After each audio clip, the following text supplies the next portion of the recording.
Commissioner Aaron Whiteley. And uh, Commissioner, would you please introduce yourself this morning for us?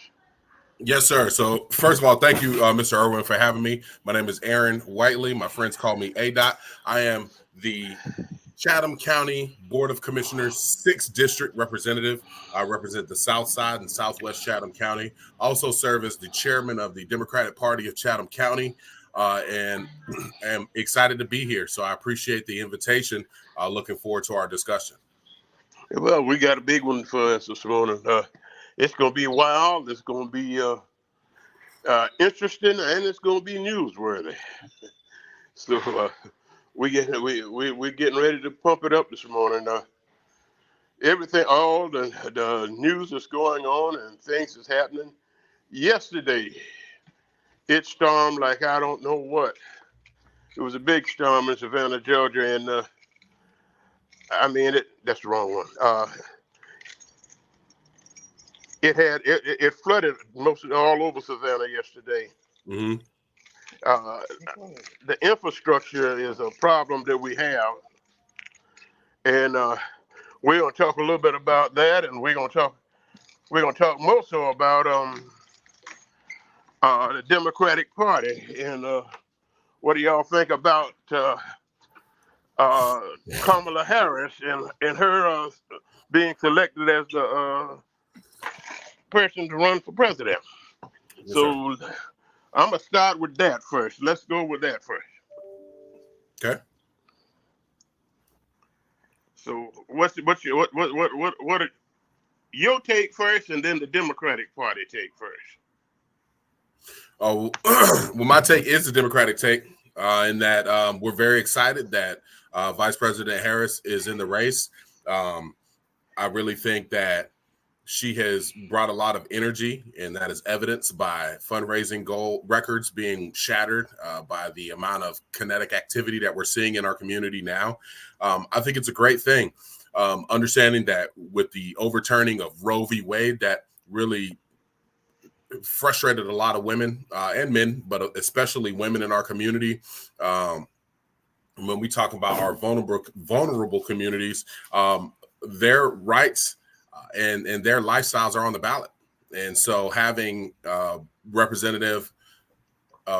candidate like Vice President Harris be on the actual ticket is great. I think America is ready for a woman president, and for the first woman president to be a Black woman would be even greater. But, race aside, getting outside of the identity politics, Project 2025 is a tremendous threat to vulnerable communities, to minority communities, to those disadvantaged communities in our nation. And with that being the case, we cannot allow, by any means, Donald Trump and J.D. Vance to be elected and for them to advance that agenda, which ultimately is hitting the rewind button on human rights, on civil rights in America, on diversity, equity, and inclusion in America. So I think we have the right candidate in Vice President Kamala Harris. I'm excited to stand with her, honored to stand with her. I have had the opportunity to speak with her in person and understand what she's about. And I'm looking forward to these next 100 days. Well, I'm glad to know that. All right, you're going to have a back feed for just a second. Let me get out of here with this back feed. All right. I think I got rid of it then. Well, do you think that with having Vice President Harris on the ticket, do you think it will spark and ignite the younger vote? Yeah, I think so. I mean, when we look at the options that we had in President Donald Trump and President Joe Biden, first of all, I want to just show my admiration for President Joe Biden and showing a tremendous level of humility and selfless service by stepping down. And we appreciate him for that. But with that, having him and Donald Trump on the ballot, it was pretty much the same options that America has had so many presidential elections, which is two stale pale males. And so you've got the total opposite. You've got Vice President Harris, who's a younger Black woman, comes from an HBCU, who served as a attorney general, who served as a prosecutor. And then you have Donald Trump, who serves as the total antithesis of what Vice President Harris is. So I think that is very energizing. I mean, to have this level of options is unprecedented. You know, when we look at history, I mean, we've only had one woman run, that was Hillary Clinton, whose husband wasn't president. But Kamala Harris, I think, represents so many cross sections of our nation, and I'm excited to see how this race goes. And I think that, and I'm hopeful that her being on the ballot and whomever her vice president pick is will energize folks to help some of us down ballot candidates, such as myself. I'm on the ballot in November as well. So at this point, I'm very hopeful that she's going to energize younger folks. I'm 40 years old. My peers are very excited. And speaking with my daughters who are 18, 17, they're very excited, and their peers are very excited. So, at least as I sample my sphere of influence, if you will, she has energized it. And again, I think the data doesn't lie. I mean, to raise 81 million in a matter of hours, says a lot. The fact that all of the major entities, AFL-CIO, major organizations have endorsed her already. She has already, unofficially gathered all the delegates needed to support her as being the nominee. I think the energy is there, and I think this is exactly what the Democratic Party needed to get things really rolling for this election cycle, because, we've had a lot of rain, and that rain is, I just like to think that rain washed away the voter apathy. Well, locally, how do you think? You think locally that it will pull the Democratic Party together locally also? You know what? I tell you what, I'd like to dig back into that. Let's take a short break, and when we come back, I'll gladly answer that question, Mr. Irwin. All right, with you. Need your garments cleaned with care and with a professional touch? Then bring them to One Price Cleaners in Garden City at the Old Farmers Market on Highway 80. Service you can count on.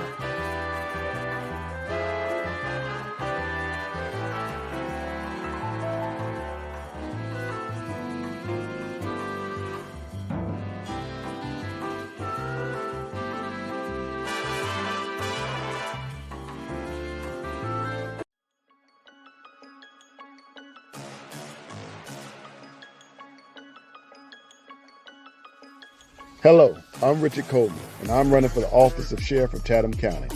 And when I'm elected, I promise to inspect what I expect. Chatham County, it's time for a change, and that change is me, Richard Coleman.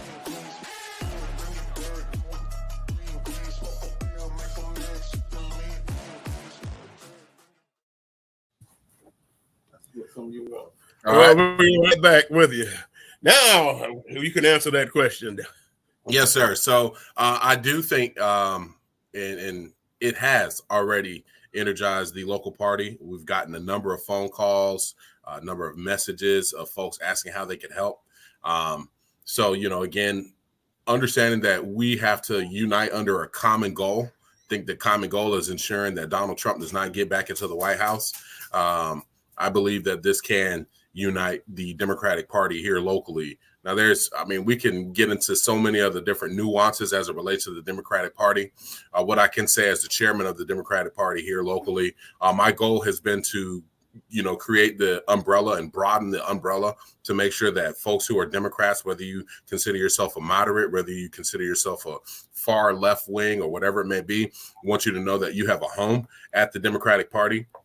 We can debate all the how we get to the goal in our subcommittee meetings, but ultimately we've got to work together. We have to put our pride aside. We have to put our personal agendas aside to make sure that we do not allow these J.D. Vance and Donald Trump to get into the White House, because what that does is opens the door for Project 2025. And I've read some of Project 2025. And again, if you think life is bad now, especially for our vulnerable communities, you haven't read Project 2025. So I like to think that it will unite us locally, and everybody's welcome. As I've said before, I'll say it here publicly.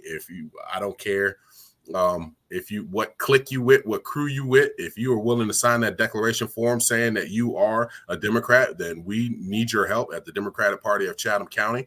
And we are working directly with the Biden campaign. Some may know the first Biden headquarters campaign office was open here in Savannah, in the state of Georgia. The first Biden campaign office in the state of Georgia was open right here in Savannah, in that very building that you're in, Mr. Irwin. They're sharing an office with us. We are working with whomever wants to work with us to get Democrats elected, and that's what I'm about. Okay, so it's going from Biden now to Harris's office, right? Yes, sir. So the Harris and question mark office. Looking forward to see again who is on that ticket. Of course, a lot of different names. I have an unconventional idea of who should be selected, but some Democrats might not like what I have to say. Some of my fellow Democrats might not like who I think we should pick. Well, I hear you. Well, we all entitled to our own opinion. Yeah. But tell me, what do you know about Vance? I don't know too much. I know that JD Vance has he's young, I believe congressman, if not senator. I know that at one point there's video and footage of him saying he's a never Trumper, and then I guess when the kitchen got hot enough, he became a Trumper. And the kitchen got hot enough to bake his skin orange.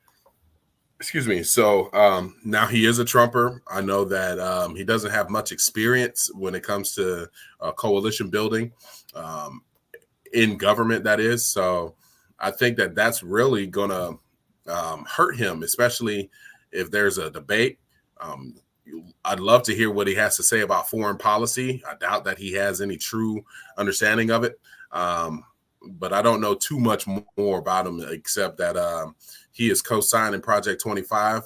He has gone on record in saying a lot of things, such as women should stay in abusive relationships and so on and so forth. And it seems like he is willing to continue to peddle the chauvinistic rhetoric that Project 2025 is breeding. And we don't need somebody like him as the second in line to leadership in our nation. Right. I agree with you on that. Until his selection, I never heard of it. That part. And so, again, I think the Republicans are going to have an uphill battle trying to win some key states. But again, a lot of that's going to be contingent upon who Vice President Harris chooses as her running mate. So we've got a lot to wait and see. I jokingly say, here we are in this soap opera we call our life in America. And I'm ready for the next episode because, again, I want to know who's running with Vice President Harris. And, again, the wheels are already turning. The fundraising wheels are already turning, so we're excited. Okay. Well, I was reading just before we got on the air an article. Joe Manchin said that the Democratic Party is nothing like it was when he grew up. And I want to know what was it? Do you see the difference in the change? Do you see the change in the Democratic Party? Well, so let me. I don't think I'm necessarily qualified to answer that from his perspective, right? Because he's a lot older than me, so he's seen the party when I wasn't even thinking about politics, But when I do think about how the party was, if we go back to Clinton to where it is now, I think the party is a lot different. And with that, I think there's a lot more inclusivity in the party. I think that there is a lot more focus on, our marginalized members of the party. And to some, they don't like that. Going to speaking on Joe Manchin, that's who personally I think should be considered to some degree as a vice presidential candidate. And the reason I say that, as an independent, it would shock the world, but it would be able to unite moderate, a balanced ticket. Because one of the things we have to fight now is a narrative of the Democratic Party being far left. I don't think that we are that. There are members of our coalition who are like that, are far left, and everybody's entitled, like you said, to their own opinions. But to say that the Democratic Party isn't what it used to be, I mean, I think that's a fair assumption when we look at how the Democratic Party gained so many Black members, for example. The Democratic Party was not the party of freedom and equality back in the day. So, yeah, he's right. Now the Democratic Party is. Well, Clyburn says that he sees the change in it, and the change is a good change. Yep. Time itself bring about changes. We can't stay the same all the time. Right. So, I think a lot of people want it to be the same. Excuse me. A lot of people want it to be the same, but it can't stay the same. We have to make the changes. Well, we talked about the vice president. Let's talk just a little bit, and let's see what time is it. 17. Okay, let's talk just a little bit about the infrastructure and what's going on in the infrastructure in Chatham County. Mm-hmm. Yes, sir. So, I mean, there's so much to talk about. I mean, especially like you talked about earlier, the immense rain that we saw yesterday just highlighted a lot of the drainage issues that we have. A big chunk of the drainage challenges fall in the lap of the county. The county does have a county-wide drainage basin study taking place right now.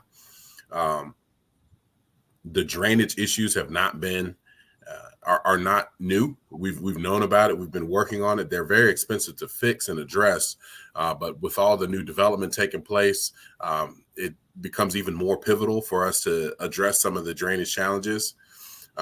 When we heard about T-Splosh, for example, T-Splosh was going to generate some revenue that would have allowed us to address some of the drainage issues that directly affect roadways. Because T-Splosh, transportation splosh, can only be used to help transportation projects in one way or another. So the challenge that we are at now is truly identifying. I think we have a general good grasp of where the drainage challenges are in our county, but we have to find a way to allocate the resources to address it. And that's not easy. Because again, like I said, it's not a cheap fix. So how do we get that money? Do we raise taxes? I think some will say, well, we cut certain programs or cut certain areas in the budget to address it. There has been Splosh. Splosh initially, upon its inception here in Chatham County, was used to fix roadways and things of that nature. But when it comes to that, excuse me, when it comes to the drainage issue, we still got a lot of work to do. When it comes to our roadways and bridges, thanks to this administration, the Biden and Harris administration, we've gotten a lot of money. The state has gotten a lot of money to address some of our infrastructure challenges. We have bridges that have not been replaced. I know some of us are happy to see the Dean Forest Bridge get replaced. I don't know about y'all, but I used to feel it wiggle and kind of bounce around when I was sitting on it. Very unsettling feeling. And so, that is just another highlight of what this administration has done in taking the needs of America and addressing them one need at a time. So I'm excited to see what else comes. I know that we at the county level are working on some other infrastructure issues. We're also working with the city of Savannah, city of Pooler, city of Port Worth in one way or another to try to address some of the infrastructure issues. We have a big traffic study going on right now, for example, on Highway 17 from the Bryan County line all the way to 516. So we can look at what we could do with our roadways on 17. So your government, your local government is really paying attention to our infrastructure needs. And thanks to our federal government and our state government increasing some money, the state government increased LMIG money, which is money for roadways and infrastructure. So I think infrastructure is definitely one of those top priorities of local and state government and federal government. And we're seeing it get repaired in some way or another. But that is not to say that we need to find some ways to fix the drainage issues fast. Too many cars are getting flooded out. Too many people are getting stranded during heavy rains. And I mean, we're in the year 2024. We shouldn't be having that now. Well, when you said something that came to mind, you said that they're giving you money to fix the roadways. But when a roadway is flooded because of the drainage system, shouldn't some of that money go toward that too? Yeah. So let me be clear. You have LMIG money, which is primarily for roadways, but then there are other dollars that we could use for capital projects that affect drainage. Again, the way that we're paying for this drainage study is through federal grant.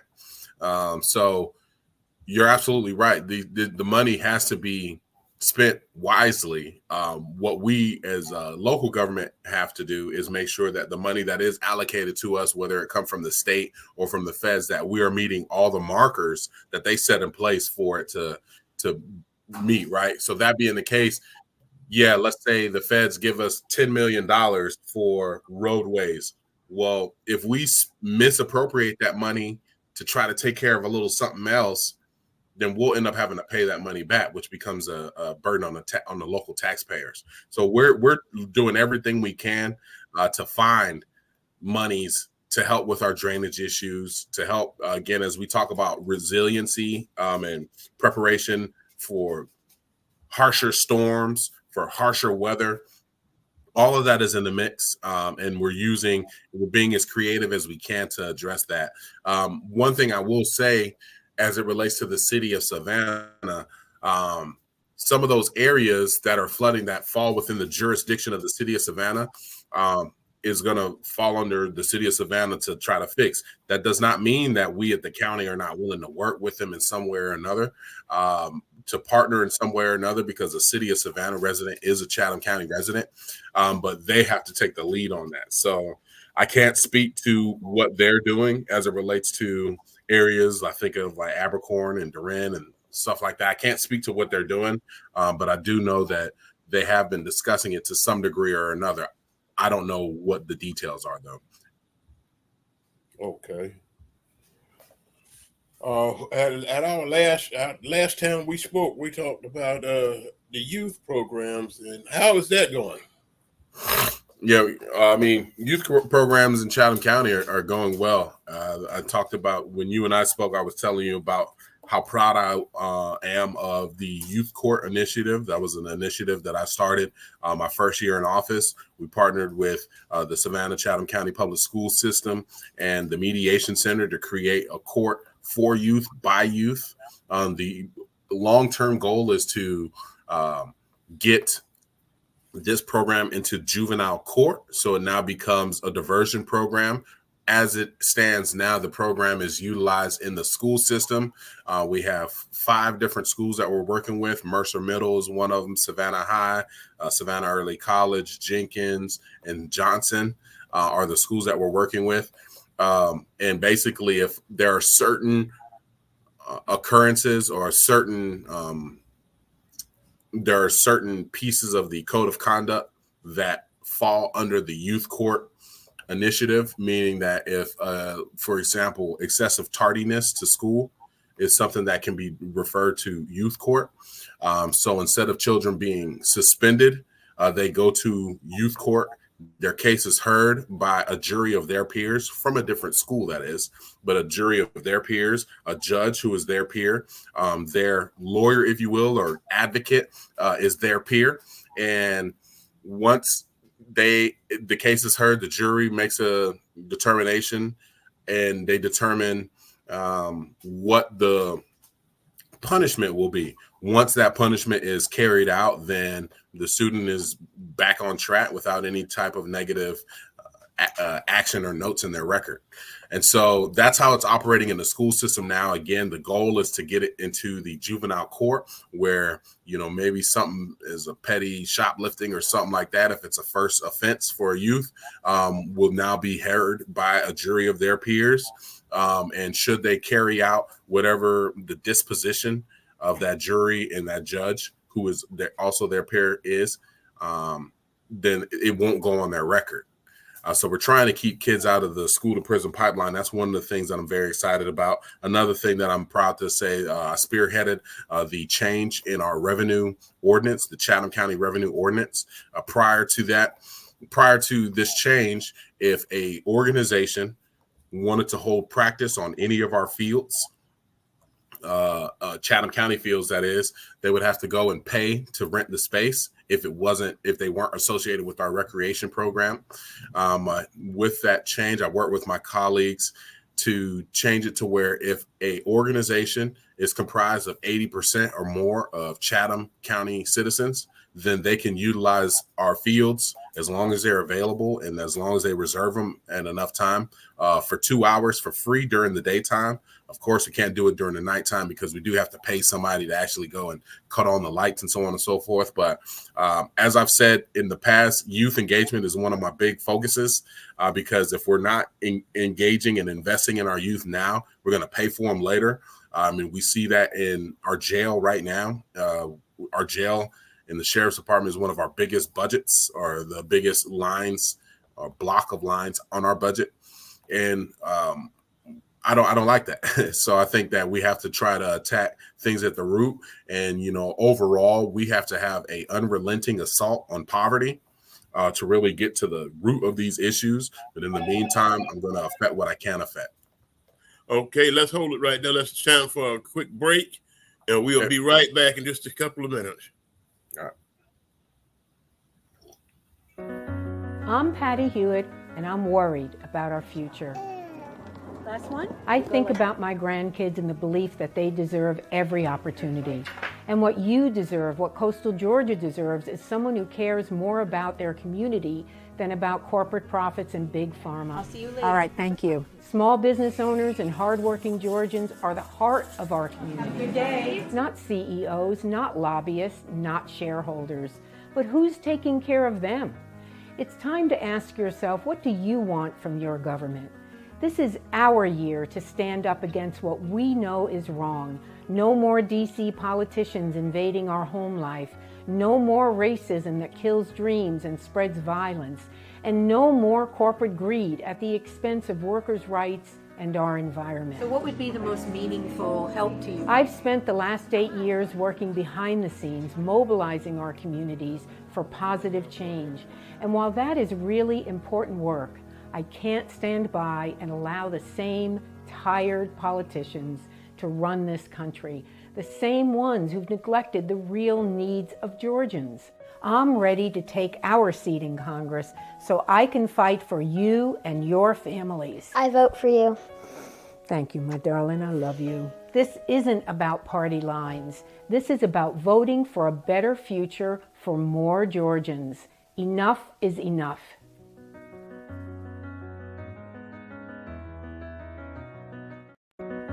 I'm Patty Hewitt, and I'm...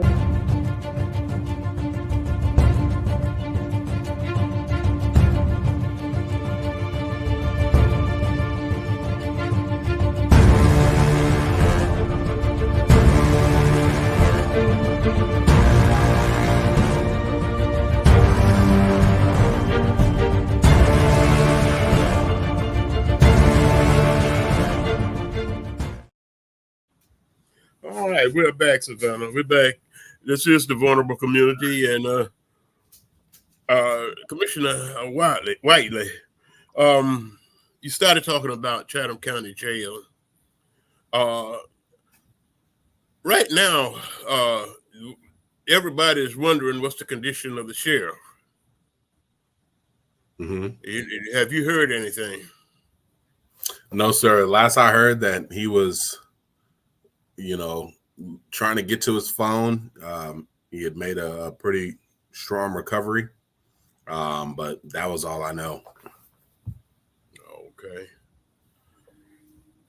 With the jail being like it is there any? Do you think that the jail is adequately funded? Yeah, I think so. I think jail is adequately funded. I also know that there are the challenge that the jail has, amongst others, is staffing, and so because the sheriff's department is short, I want to say triple digits, like over 100 officers. Um, the existing officers have to work a lot of overtime.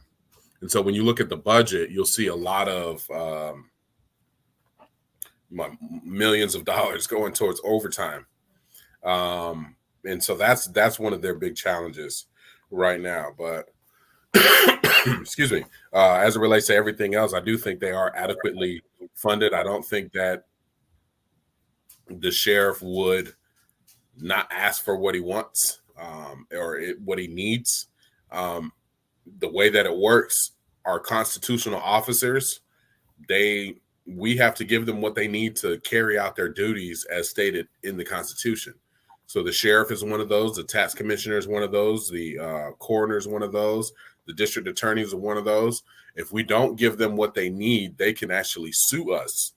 You may remember of a time when Sheriff Al St. Lawrence sued Chatham County for monies that he needed to carry out his mission, if you will, and he won in court. And so with that, this commission does not want to go into court. We want to make sure that our constitutional officers have what they need. And so I like to think that they are adequately funded. Are there other areas where they can improve upon? Yeah, I think so. But at the same time, I'm not in law enforcement, so I try not to be too judgmental on that front, just because there are different nuances in that. I can say that in my term in office, my first year in office, actually, we stopped the budget from going through the first budget that was presented to me, and part of that was because we wanted to make sure that our district attorney had adequate funding to address the court backlog. Reason being, there were over 70 personnel who had been in jail in the Chatham County Jail for over 1,000 days and had not gone to trial yet. And of those 70, I want to say it was like 78 people at that time. Of those 78, 90% of them were African American.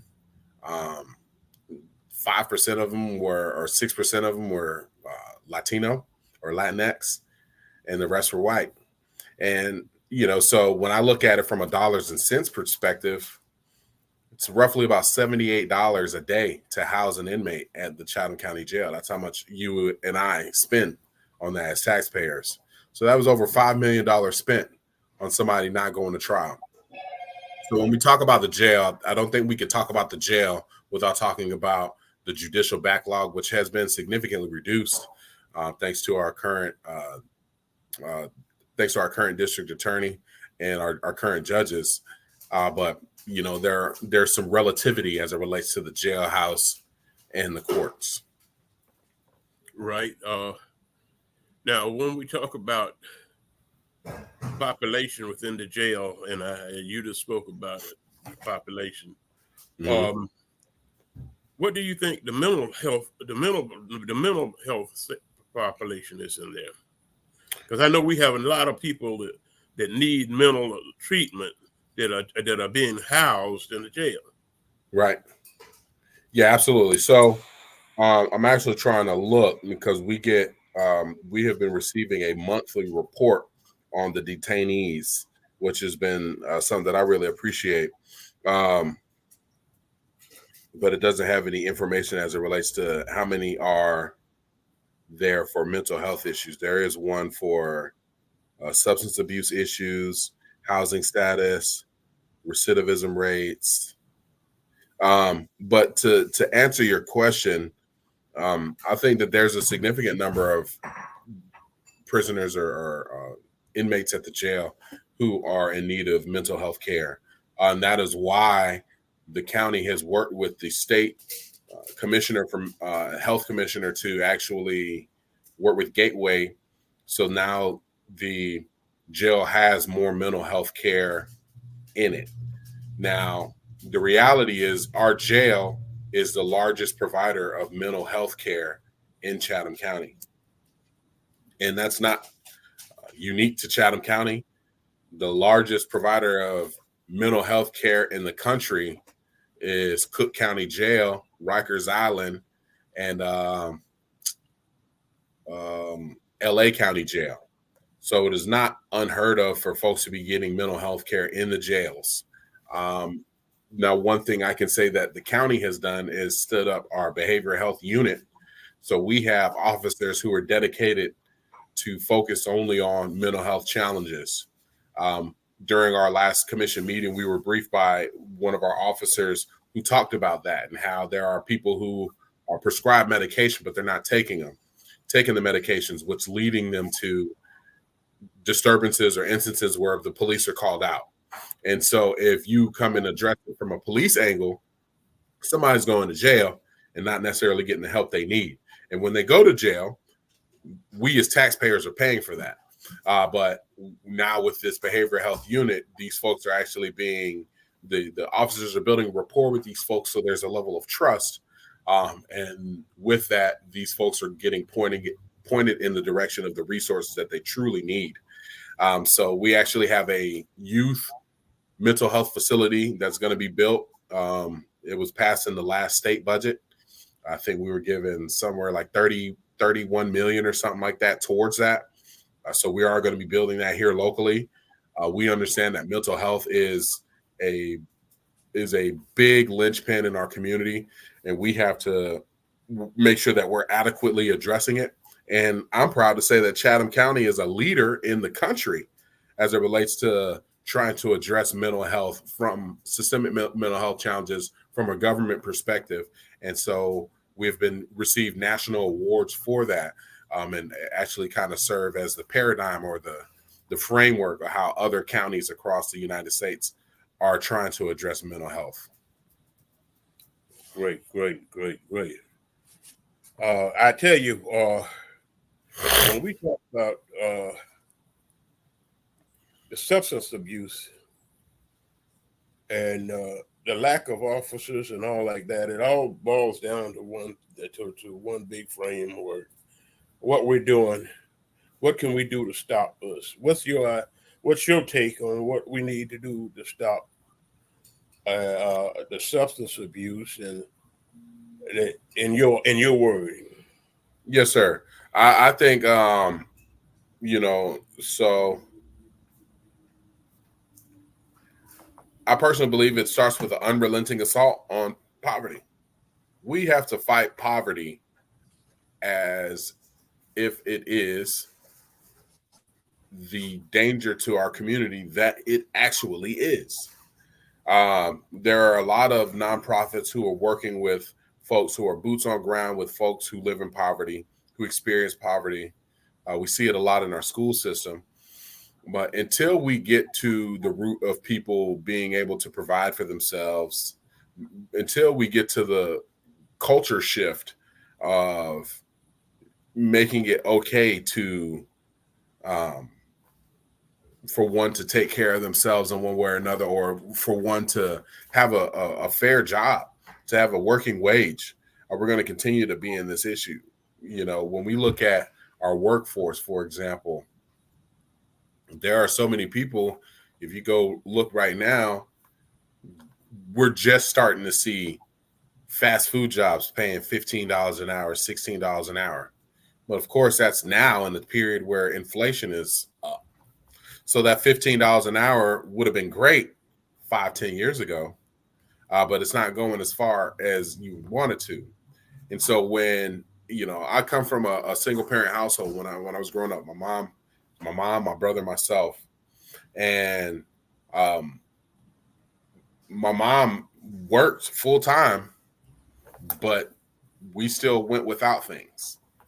And the reality is, if we are giving tax breaks to our super wealthy, if we are sending jobs overseas rather than keeping good paying jobs here in our community, if we are not giving people the ability or the opportunity to work at a job that's going to pay them a fair living wage, then we're going to continue to see these issues. So I think that there has to be a relationship. There is a relationship between the business community and our community at large. And we have to find ways to make sure that, again, the everyday working individual has access to a job that doesn't pay them pennies, but pays them a fair wage so they can receive a paycheck and still have some money left over after paying their bills. Right now, with the county, what's the county's minimum wage? Our minimum wage right now is $15. That's better than I thought. Yeah, I think it's 15. Yes, sir. 15 and maybe 12 though. I'm not positive. I know we upped it.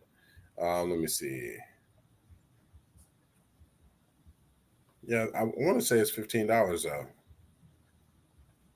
because we increased our minimum wage to make us more competitive in the workforce. Now with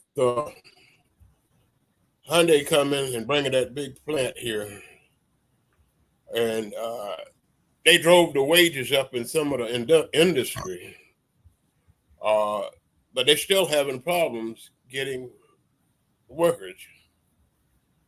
On the other hand, we have organizations that, like the one I'm a part of, Building Futures. We're here to take students, young people, young adults, and train them to get them into working positions in the workforce.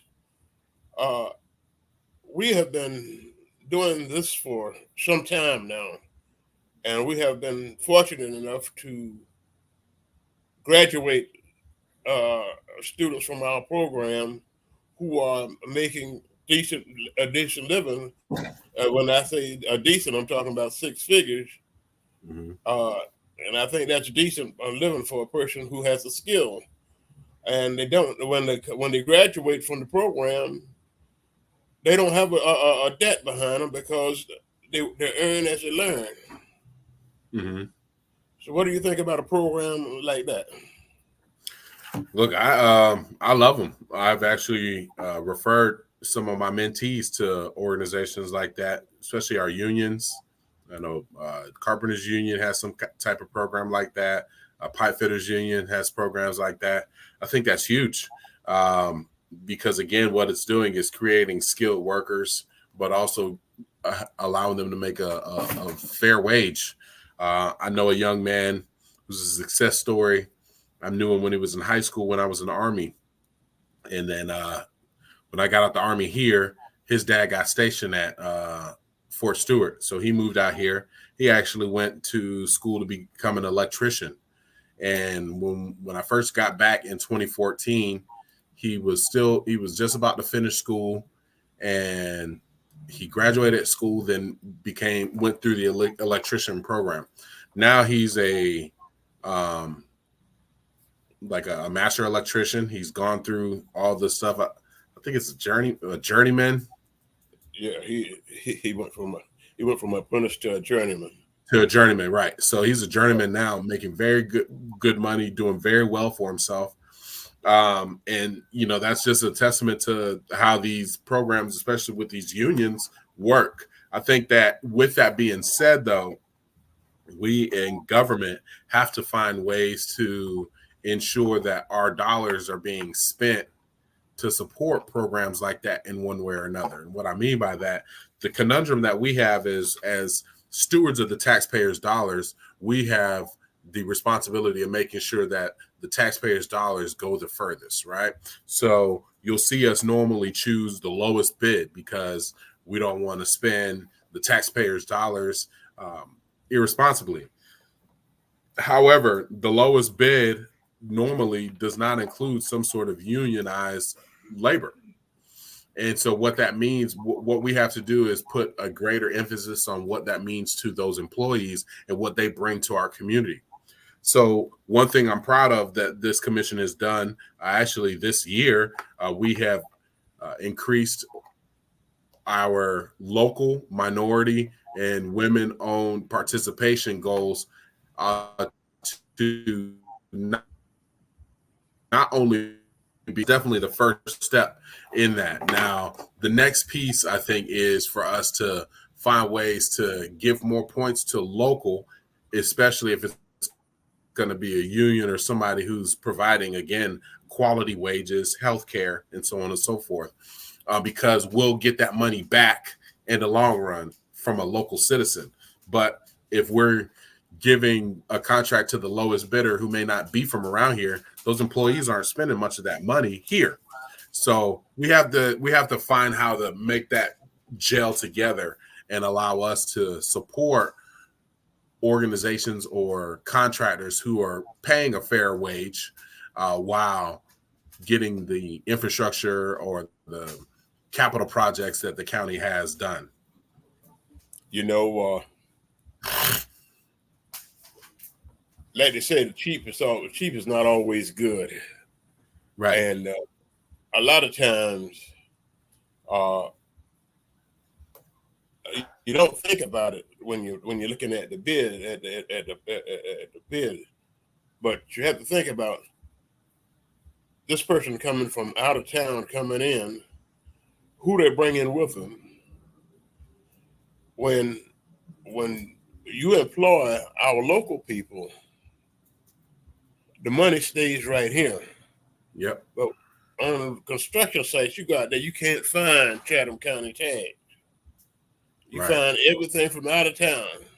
Mm-hmm. That money is not staying here. That money is leaving.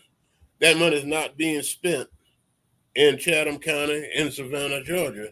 It's going back home to where they come from. Mm-hmm. And that's something that we need to take a look at in making the bids. I'm a strong union person. Yes, sir. Yeah. And it's a thing you can't demand. I know y'all can't demand a person to say that they're going to hire union people, but you can ask for certification of your workers. Mm-hmm. And I think that would be a great help in making sure that you got local people working. Right. No, I agree 100% with that. We've got to find that way to make that work. And I think, some of the metrics that we could use is how much we're spending on the contract versus what we're collecting in sales tax for any given period of time. Because again, when people are making money, they're spending money. And so, no, I agree 100% with you. I want to make sure that we are keeping that money here. That was part of what was behind us changing or increasing the local minority and women-owned business participation, is to make sure that we're keeping Chatham County dollars right here in Chatham County to support our ecosystem. And so going back to our earlier discussion on unrelenting assault on poverty, that's one of the ways that government can play a role in that. Okay. We have been discussing several different issues today, and we've talked about the presidential election. We've talked about the infrastructure. We've talked about the jail. What about our local election that's coming up? Absolutely. Well, so the message I will give to anybody who's watching this, anybody who can hear me, don't stay home. We can't afford to stay home. Democracy is on the ballot. We have a lot of candidates here locally who need your support. I like to think that myself as a candidate is good in that everything I said I was going to do, I've done, and then some. And I look forward to continuing to serve. We need to hold our local elected officials accountable. I have always opened myself to be held accountable. When you look at everybody who's up and down the ballot, we've got a lot of good candidates, and we've got to support them. If we stay home, if we have this voter apathy because of the presidential race, what some may not understand is that those local races are going to have a more direct effect on you sooner than what the presidential race is going to have. So we cannot afford to stay home. Don't stay home. I'm going to ask you to support the Harris campaign and whomever she chooses as her vice president candidate, as well as myself and all the other Democrats down the ticket. Because at this point, if we allow the radical right to get in office and try to push their Project 25 agenda, again, this is hitting the rewind button on America as it relates to civil rights. It's hitting the rewind button in America as it relates to the modern advances that we've made. So don't stay home. We've got a lot of good people on the ballot, and we need your support. Have you been contacted? And this is one of these statements that I'm gonna get in trouble with. And of course, I get in trouble all the time. Have you been contacted by the local clergy to an effect to how this is how they can help with this election? Yes, and I actually have a meeting at noon today with the local clergy. So our local clergy is very much in the ballgame. I think they understand what's going on. And so, yes, I have been in touch with them on multiple fronts and looking forward to meeting with them shortly after this. Okay, that's great. That's great. We've been the clergy has been silent for so long. It's time to take a stand. We're gonna take one quick break, and then we're gonna come back and wrap up. So yes, sir. we're gonna take a quick break, and we come back and wrap right back up. All right.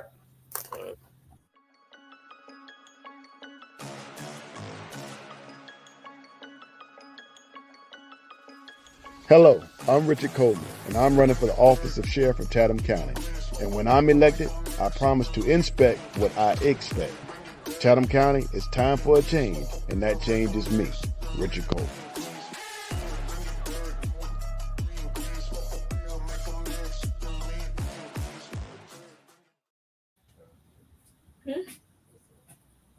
All right, we're back.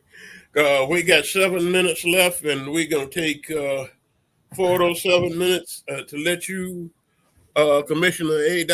Whiteley, wrap up and give us a summation of everything that you said today. All right.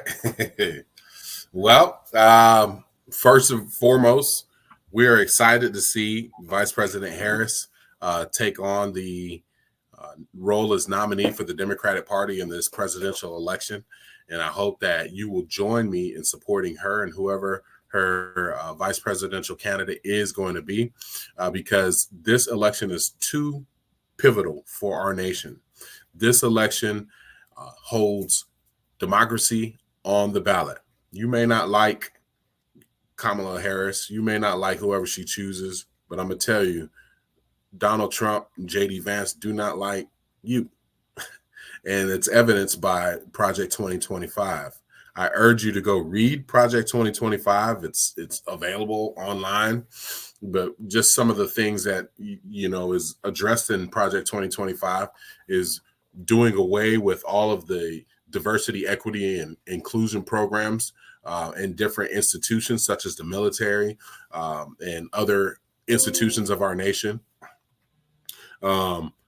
We've already seen the state of Florida and other states do away with diversity, equity, and inclusion, ultimately looking to erase African-American history and culture, ultimately looking to hurt those who don't fit their mold. So it's not just a Black thing. This is a people thing. And so if you stay home, you may lead us to dealing with the reversion of so many of the advancements that this administration has done. never in history have we had this much direct investment in infrastructure for our nation. It's been, or at least it's been a very long time, but the Biden-Harris administration did that. Vice President Harris was part of that, and not one person does any of this alone. So I think they have the team around them to continue to move our nation forward, and we're looking forward to seeing them be victorious in November. Additionally, there are different candidates down the ballot, such as myself, who need your vote. If you live in the 6th district, I hope that you believe that I've served you with dignity and honor, as well as stood up for you in ways that I needed to stand up for you. And I urge you to go to my website, aaronwhiteley.com, AARON, the color white, LY.com, to find out some more under my platform on what I've been able to do as your 6th district commissioner. And as should I be reelected, I promise to continue to lead us, moving us forward and getting things done. Also want to speak to you as the chairman of the Democratic Party of Chatham County. If you consider yourself a Democrat, if you are willing to sign a document that says that you are a Democrat, we want to welcome you to membership in our party. We need your help. We need good people to team, lock arm in arm to make sure that this radical right-wing agenda is not carried out in our nation's capital.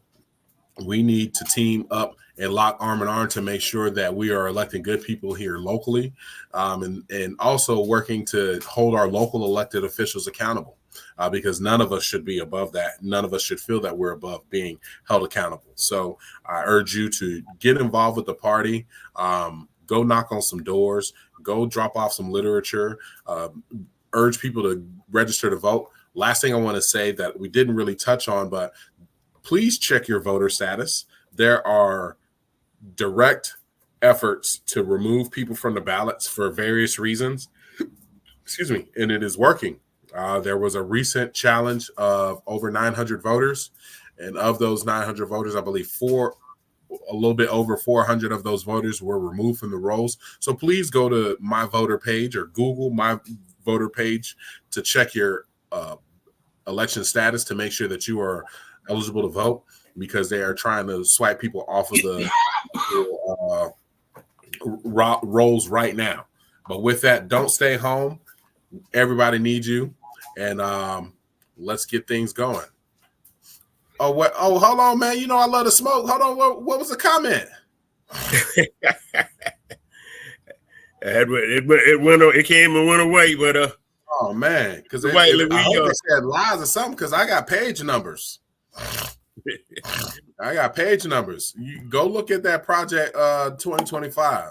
You know, I'm telling you that it says dismantle DEI movements in the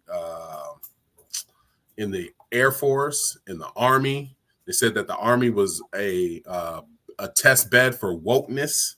Oh, it's ugly, boy. But anyway, whoever that was, you know, my number's public. Happy to talk to you.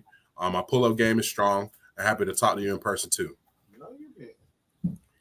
Well, thank you, we're Mr. glad Irwin. to have you. We've been blessed to have Commissioner A. Whiteley with us. Next week, it is going to be on, y'all. It is going to be on. We got two tremendous women coming on next week. We have Miss Fanika Miller out of Warner Robins, Georgia, and Amanda Hollowell. Both of them will be on here, and we're going to have a tremendous show next week. And we're getting ready. So I'm gonna put on my pads because they're gonna try to beat on me, but I'm gonna whoop on them this time. Yes, so y'all, we all look for y'all back next week. Same time, 10 o'clock Tuesday morning, right here on Our Black Media Network. So, yes, sir. Keep watching and keep looking. We're here 24 hours. Watch us. See y'all next week. Goodbye now.